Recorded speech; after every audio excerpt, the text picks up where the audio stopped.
quando mi interviene così all'ultima, c'è sempre a voglia di rispondere all'uno e all'altro, ma penso che ho fatto piuttosto di presidente dell'esecutivo mica di un eletto di maggiorità.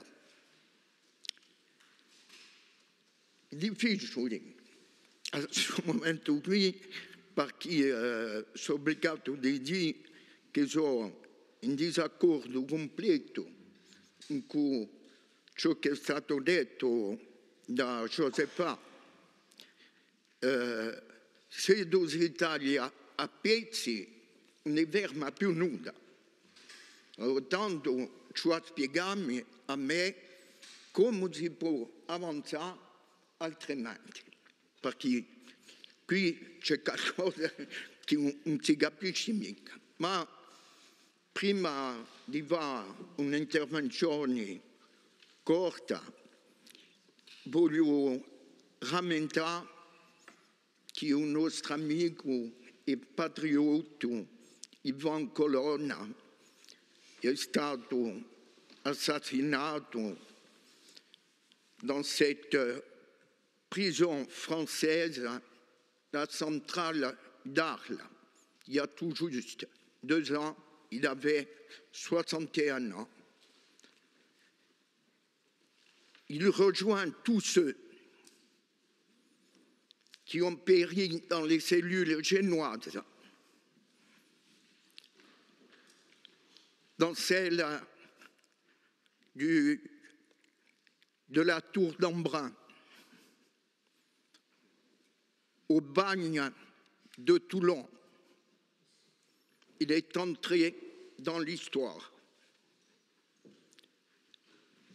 Cet assassinat reste et restera profondément dans nos mémoires pendant des décennies et sans doute des siècles. Alors c'est vrai, depuis, beaucoup d'événements sont survenus. Ça a été en quelque sorte le seul effet positif, ça a été ce qu'on appelle un événement déclencheur. Rassurez-vous, il n'est pas dans mon intention, et à cette heure, d'en refaire l'historique. Il faut tout de même que je rappelle que les choses se sont singulièrement accélérées, notamment depuis le 5 juillet et le vote que vous connaissez. Cette délibération portant sur l'autonomie pleine et entière,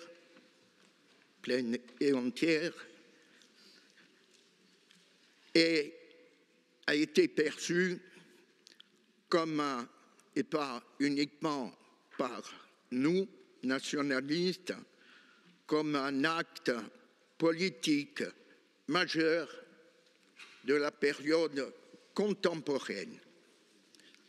Dans ce lieu consacré qui est en quelque sorte notre Parlement à nous. C'est peut-être le début.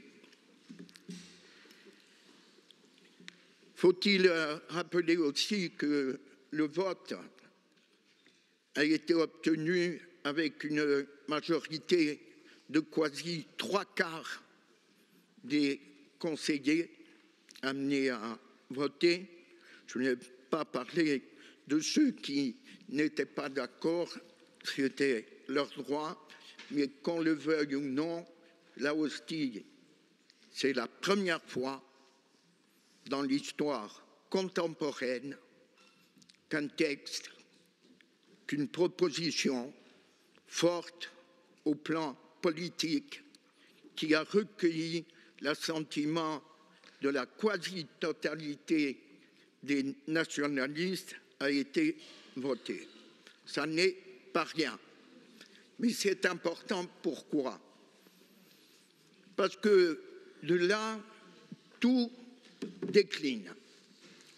On a, à partir de ce socle politique, décliné une politique qui nous a permis, au fur et à mesure, mais quand on rentre dans des discussions, voire des tractations, il ne faut pas s'étonner que dans l'échange, et c'est une contribution que l'on doit, sinon on ne veut pas d'échange, vos propositions soient revues et corrigées.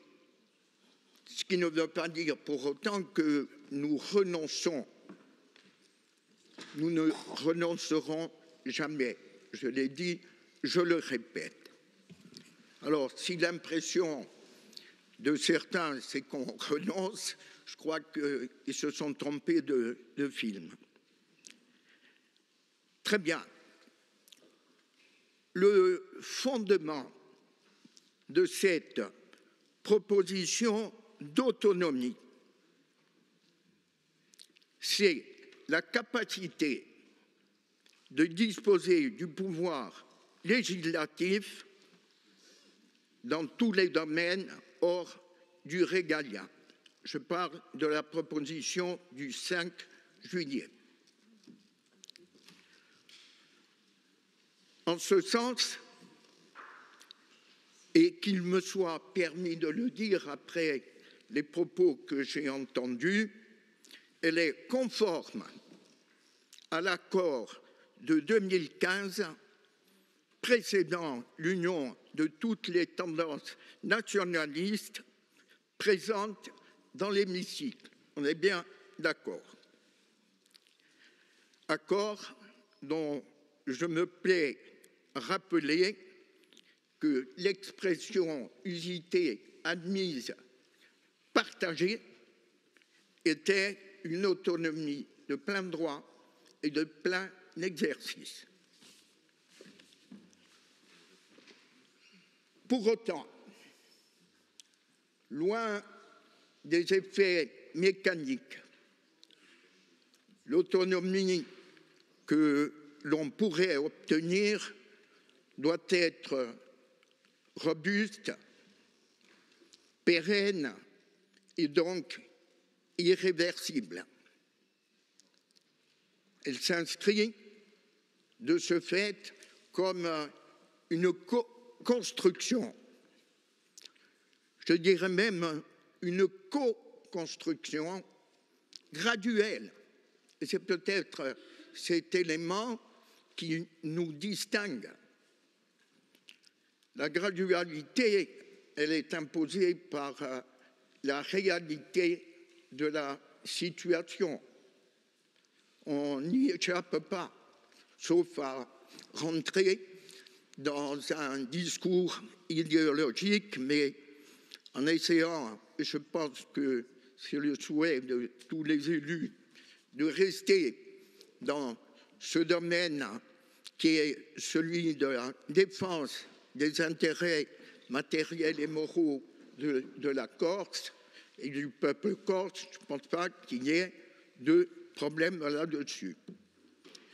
C'est aussi l'expression, ce devrait être l'expression de toutes les sensibilités de notre peuple.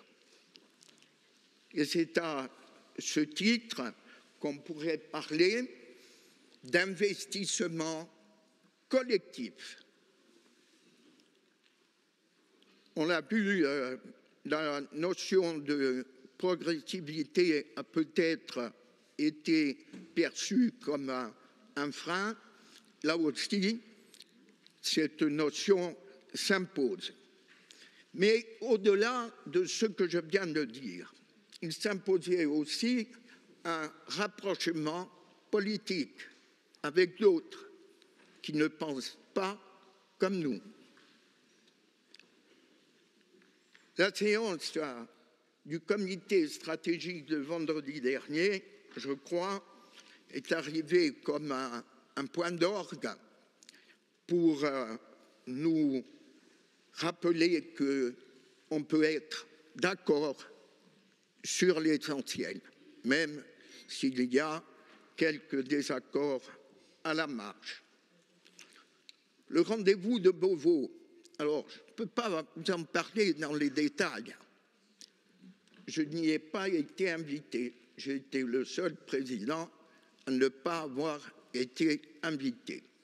Donc d'autres vous en parleront, mais c'était juste une pointe d'humour.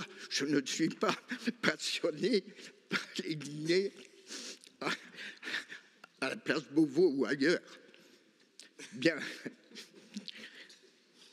Il y a quand même des éléments sur lesquels on doit axer notre réflexion et essayer de voir comment les choses effectivement peuvent être améliorées, parce qu'il n'est pas dit que les propositions qui ont été faites ne puissent pas être enrichies à tous les niveaux d'ailleurs. Cela permet quand même, on doit l'admettre, d'ouvrir une porte ou d'entrouvrir une porte qui est celle de la révision constitutionnelle. Cela permet aussi la reconnaissance à travers la communauté d'une vieille revendication qui est celle du peuple, de la reconnaissance du peuple. Cela permet aussi la reconnaissance nécessaire d'un pouvoir normatif. Donc, si on va au-delà de ce qu'il est dit dans les textes, et ensuite, en sachant très bien que ce qui est dit peut être enrichi, et on peut aller certainement beaucoup plus loin, j'en suis persuadé, il y a matière à espérer, il y a matière, je crois, à partager, et il y a matière aujourd'hui à faire en sorte que la Corse, parce que nos propos résonnent souvent dans un écho très large, que la Corse y trouve